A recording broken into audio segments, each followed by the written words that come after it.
मार्के हक को 1 साल से जायद गुजरने के बावजूद भारत तल्ख हकीकत का सामना करने से इनकारी है। ISPR के मुताबिक नाकाम मुहिम में शिकस्त तस्लीम करने के बजाय भारत ने तारीख को अपनी पसंद के रंग में पेश किया। इंडियन कंटेंट क्रिएटर ने नाम नेहाद ऑपरेशन सिंदूर की इंतहाई ड्रामाई, रंगीन और हकायक के मुनाफी तस्वीर पेश की। हकायक की मुनाफी तस्वीर को दस्तावेजी फिल्म की शक्ल दी गई। इसमें भारत की सियासी और अस्करी क़यादत को शामिल किया गया है। दस्तावेजी फिल्म को बैक वक्त अलमिया और मज़ाहिया तमाशा करार दिया जा सकता है।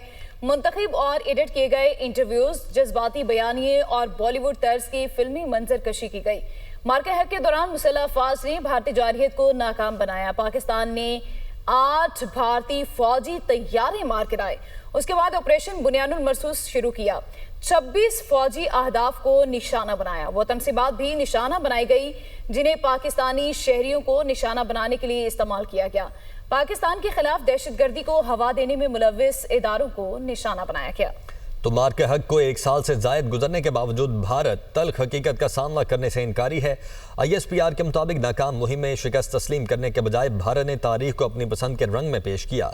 इंडियन कंटेंट क्रिएटर ने नाम नेहाद ऑपरेशन सिंदूर की इंतहाई ड्रामाई, रंगीन और हकायक के मुनाफी तस्वीर पेश की।